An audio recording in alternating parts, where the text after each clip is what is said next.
Welcome, welcome to the Oscar Barnes Show. He talks about stuff, some of which he knows. Business, culture, family, and other. Consider him your middle-aged brother. Or not. It's up to you. Here's Oscar!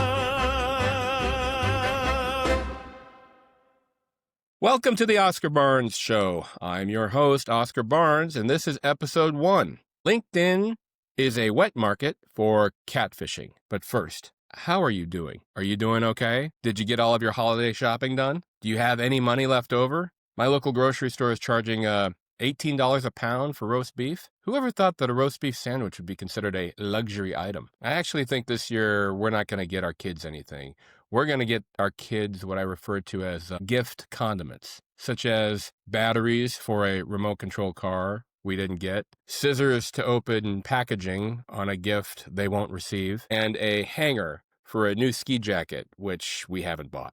I think doing this will allow them to really think the whole naughty versus nice thing, but for us, it's just a way to save a few bucks. Speaking of naughty, I drive my kids to school every day, and on the way, at this one particular intersection in South Minneapolis, there are some homeless drug addicts. And I know what you're thinking. Oscar, how can you tell that they're homeless drug addicts? Well, because that's what their sign says. It says, homeless, need money for drugs, anything helps. I don't know how well their honesty works, but they're there every day, so I think they are having some success. I think tomorrow, after I drop the boys off at school, I'm going to circle around and join them. Although my sign would say, roast beef sandwich, need money for brown mustard, anything helps. Seriously though, do you ever wonder why you can never find a Sharpie in your kitchen, but homeless people always have Sharpies in their pockets? Don't look at me, I'm just asking a question here, okay? All right, let's get into it, but first, I have to ask, as I always will, are you living the dream? Is it your dream? And if not, what are you doing about it? I'll tell you what I'm doing about my dream. I'm starting this podcast. This podcast has been my dream for several years now, ever since I wiped the original Oscar Barnes blog, for those of you who remember. So it's great to be back with you, and I'm really excited about this episode. Here we go. LinkedIn is a wet market for catfishing. Here's a little background on me, okay? I graduated from college when I was 22, and I didn't start my corporate career until I was 27. I spent the 5 years in between trying to make it as a screenwriter in Hollywood, and clearly that didn't work out. I had to give up my dream when I was so broke that I found myself in my lonely North Hollywood apartment eating a 5-year-old freeze-dried backpacker's pantry serving of chicken vindaloo I had in my closet because my fridge and my wallet were empty. I decided to get a real job, and through a series of fortunate events, I ended up as a business analyst at the corporate headquarters of Best Buy in Minneapolis. Best Buy is a great company. They sell printers and ink. One of my leaders recommended that I drive down to Barnes & Noble and pick up Dale Carnegie's How to Win Friends and Influence People, which is still one of my favorite books and one I recommend to anybody seeking career advice. Another person recommended that I read The 7 Habits of Highly Effective People by Stephen Covey, which I bought, but admittedly never read. It's like 400 pages long. Apparently, brevity is not one of the 7 habits. Lastly, a colleague of mine recommended a new social network called LinkedIn. She said, and I quote, "It's like MySpace, but for working professionals." A social network for working professionals? Okay, that could be a good thing, I thought. So that night, I went home and dialed into the internet, as we did back then, and I poked around. It looked pretty cool. It was a way to connect with leaders in other organizations. It was a way to find jobs in those organizations. And it was a way for me to creep on the Best Buy hotties who I was too shy to talk to, which was pretty great. I grabbed my wallet and pulled out my newly printed credit card. Capital One trusted yours truly with a $1,000 line of credit. Jealous? I immediately bought the premium subscription, and I've had it ever since. A monthly fee going on 20 years now. Although now I pay it with my Amex Platinum card, which nobody should be jealous about and nobody should get because it's not worth the money. You'll never use all the perks it offers because your life is too busy, and you can take that $900 annual fee and you can buy me some brown mustard for my roast beef sandwich. All that said, LinkedIn has grown and grown, and now it has over 1.1 billion members, which is about 14% of the global population. And to be honest, it actually kind of sucks. Let me give you the most obvious example of why it sucks. Here are the first 5 things that appeared in my LinkedIn feed this morning. Number 1, a drug advertisement for lymphoma. I don't have lymphoma. I've never had lymphoma. I certainly don't plan on getting lymphoma. I don't know why this ad was in my feed. Number 2, a hot selfie of a mom in an ER whose tooth had been knocked out while playing baseball with her son with a long post that was mostly drivel. And as so many people do on LinkedIn, she tried to tie her story back to leadership and resilience or something, and it didn't work. It never works. Please don't ever do that. Number 3, a short form video of a female 20-something telling me what to wear in an office. I don't work in an office. I haven't worked in an office in a decade. LinkedIn knows this about me.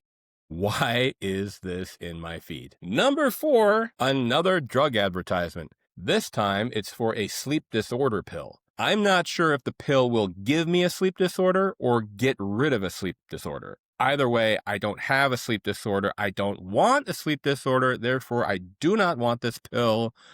WTF. Number 5, and this is great career advice. It is a video of a deer eating out of the hand of a farmer. I'm not a farmer. I'm certainly not a deer, and I don't recommend feeding wildlife. Here is the thing. Every time I log into a website, I have to eat their cookies. And pretty soon, they know what I like, probably better than I know what I like. There's all kinds of data that's being collected about me and all of my online activities so that I can have a catered experience as a consumer. For God's sakes, I get a Costco mailer delivered to my house every so often, and in it is everything I would want if I shopped at Costco. I don't shop at Costco. I'm not a member of Costco. I went to a Costco once 10 years ago, and I had the only anxiety attack I've ever had in my life in a Costco. So I praise the marketing team at Costco for knowing what I want if I were to shop their store, but Costco, I'm not coming to one of your stores. Those places are freaking crazy. The fact that LinkedIn has been collecting a monthly fee from me for 20 years and still can't offer up a catered feed is a sign that, it's a sign that they were purchased by Microsoft. Because every time Microsoft buys a company, the company turns to absolute gash. Nokia. Remember Nokia or Nokia? They were the dominant figure of cell phones early on, and you can file them in the where are they now category because in 2014, Microsoft bought it. Skype. Remember Skype?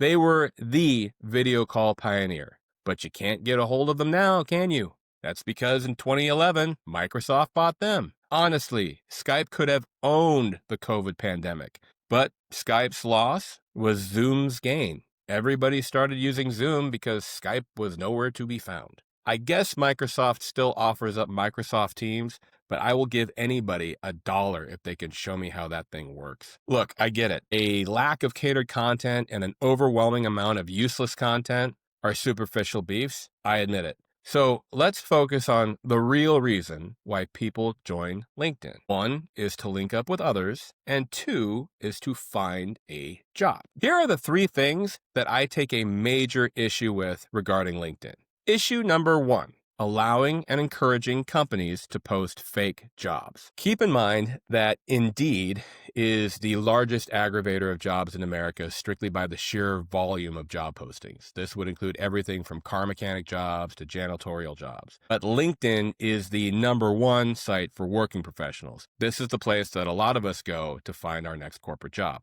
The problem is that it is estimated that anywhere from between 20% to 80% of the jobs on LinkedIn are fake. They don't exist. I guess I always suspected this, but then this guy on LinkedIn named Chad Dean pulled back the curtain. He shared a lot of helpful data, but the thing that really burns me up is that 20% to 80% of the job posts on LinkedIn are fake. Phantom. Why? Because LinkedIn sells space on their job posting availability in bulk, meaning that they will sell a client company space for 10 job postings. They make it economically feasible to do that.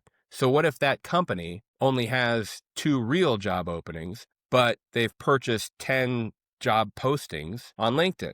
What they will do is they will create 8 phantom jobs in order to catfish applicants for their resumes and interviews to keep a database of talent for a future date.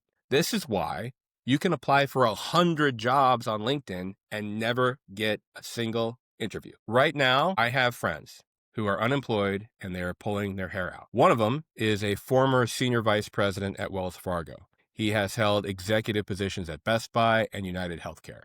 He is an expert operator. He has a world-class network. Any company would be better with him on their team. Now, he has been applying for 5 jobs on LinkedIn every day for the last 3 months. He has not gotten one interview on LinkedIn. Time out, tangent warning. I am going to go on a tangent here. Forgive me. People apply for jobs on LinkedIn that might be fake. Maybe that's why they're not getting jobs through LinkedIn. But another part of it is that LinkedIn is allowing companies to discriminate indirectly. Every corporate job posting has an Equal Opportunity Act section in which the company acknowledges that it does not discriminate against applicants based on the 1964 Civil Rights Act. Then it asks a series of questions which will allow the company to discriminate against you.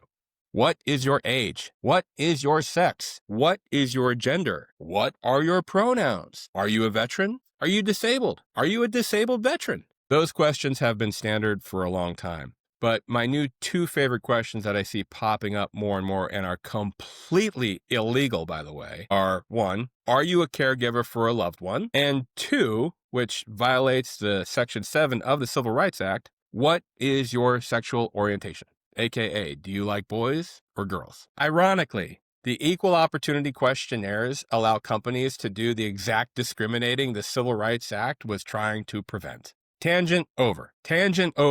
Thanks for listening. Okay, fortunately, my friend is in a financial position in which he is not losing sleep over finding a job. But for the millions of people who are wasting tens of millions of man hours each month researching and applying for jobs on LinkedIn, getting their hopes up that this might be the one, or worse, getting an interview, doing well in an interview, and then getting ghosted by a recruiter who, unknowingly to the applicant, has no intention of following up with them because the job didn't even exist. In this instance, the only job that is real is the recruiter's job to catfish people for future reference. Issue number 2, selling access to you to the highest bidder, including Chinese bot farms. Did you ever get an email from Wang Chung in Chicago asking to buy your small company? Just give us your phone number and we can start conversation on WhatsApp about the big sales price offer. Happy. Did you ever get one from Melly June, who is sure that franchise opportunity is right for you? Give me your emails and the names of your best friends, and we can be best friends. Good night and sweet dreams. Do you think these fake people appear on LinkedIn without LinkedIn knowing about it? LinkedIn does $17 billion in top-line revenue. They will sell your information to anyone at any time to make a buck. It's hard for me to explain the depth of conflict of interest here, but I'm going to try. And I'm actually going to use an analogy for a grocery store because today I have an infatuation with roast beef. So I'm going to compare a real grocery store and how it works versus a LinkedIn managed grocery store, if you will. Okay? In a real grocery store, the grocery store buys its roast beef from a farm or a supplier and sells it to you. It wants the best meat possible to offer you at the best price possible because it wants you to come back to their store. It knows you have other options. It wants you as a loyal customer. In the LinkedIn grocery store, the bot farmer pays LinkedIn to sell you rotten spam at the meat counter. This meat is not good for you, but the LinkedIn grocery store doesn't give a fat frog about you and is collecting money from the farmer and the consumer simultaneously. Basically, they become a broker of crappy meat. So, you unenthusiastically grab your rotten meat sludge and you walk down the neatly organized cereal aisle with all of the fancy brands. Here, each box of cereal represents a job. You do your due diligence, you look at the price, the calories, the ingredients, and you think you've chosen the right one. But there is a 50% chance that there is nothing in that box, that the cereal doesn't exist, that the box is empty. Then, on the way to the register, you see a person looking at cans of tuna. You try to engage in a conversation with them, but there is no response. So you put your hand on their shoulder and ask if they're all right. But then the mannequin falls to the floor and shatters everywhere. They didn't exist, just like Wang Chung from Chicago. They weren't real. This scares you, but you're not allowed to say anything or you'll get kicked out of the grocery store. Finally, on the way out, you do see a real human. You say hello and they ignore you because they think that you too are part of this LinkedIn grift. So you mope to the register, begrudgingly say thank you for the crap meat and the 50% chance that your cereal box is empty, and you ask yourself why you are putting up with this treatment. Well, the truth is that LinkedIn is effectively the only game in town. As such, it can and is getting away with direct criminal behavior by violating consumer protection laws and the Civil Rights Act of 1964. The violation of consumer protection laws are as follows. A, it is illegal to post fake jobs in the following scenarios. Scenario 1 is for financial gain.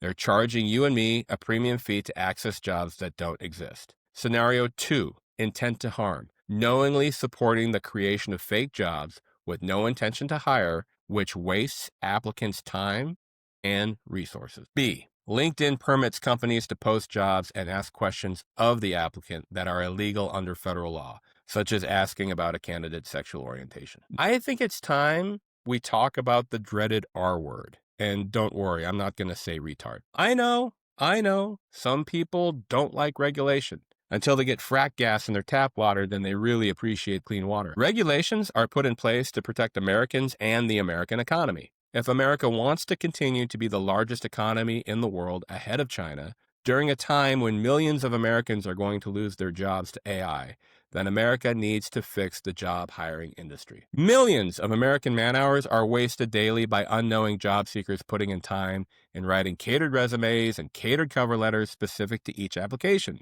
The mental and emotional toll of job seeking is draining with each hour wasted. The emotional toll can lead to depression, alcohol and drug abuse, arguments with spouses, the feelings of being an inadequate parent, all of which can cause further economic strain. Thankfully, some countries are finally cracking down on these bloated industries. The province of Ontario, Canada, starting January 1, 2026, could fine any company that has ghosted a candidate up to $100,000. But that's Canada. We expect that kind of behavior from Canada. Here's what's ironic, is that China and Saudi Arabia have stricter laws when it comes to posting fake jobs than we do. Now, of course, China doesn't care if their bot farms post fake jobs in the US, but at least they are protecting their own in this manner, which is probably the only manner in which they're protecting their own people, because I think we all know that Xi Jinping eats babies for breakfast. Yes, the FTC is designed to protect us from such fraud, but let's face it, the current administration prefers deregulation over regulation, and Microsoft's CEO has perfected the art of political handjobbing. By the way, the definition of political handjobbing is to give a politician a hand job, financial or actual, in order to get what you want. This is exactly what First Lady Kash Patel did to become the FBI director. Even if this administration wanted to do something, Microsoft would likely put up a fight, as LinkedIn is its second most profitable brand behind Xbox. In 2024, LinkedIn did $17 billion in revenue with an operating margin of over 50%. Why are we giving LinkedIn and the greater job placement industry a pass? Grocery stores would be operating on 50 points of margin if half of the boxes in the grocery stores were empty. Farmers wouldn't be killing themselves at a higher rate than veterans if they could sell corn that didn't exist. So where does that leave us? It leaves you stuck, catering resumes to one of the 2.2 million job postings in America right now that are fake, according to Forbes. Please note that with my old blog and this new podcast, I want to remind people that they are not alone. This show exists to remind you that whatever you're going through, others have gone through before and have come out the other side. So if you're job hunting on LinkedIn or are frustrated that you're not getting interviews or that no one is responding, you are not alone. It isn't you. The company is corrupt. The business model is a series of conflicts of interest, and the entire leadership team behind this grift should be jailed. Of course, this will never happen. But what can happen and I encourage you to do this, is to contact your elected officials, colleagues, HR teams, and friends, and bring this to their attention. Every riot starts with a whisper. Thanks for listening, and please subscribe to the Oscar Barnes Show via iTunes or Spotify, or you can always join me on YouTube, where you can watch my chubby cheeks and googly eyes wander the walls as I read to you my writing. Most of all, remember that you are not alone, that you are loved, and that people love you. Except for the leadership at LinkedIn and Microsoft. They don't care. Until next time, goodbye. That was the Oscar Barnes Show. We hoped you learned something that you didn't know. Please like and subscribe to this podcast. Oscar wants this podcast of his to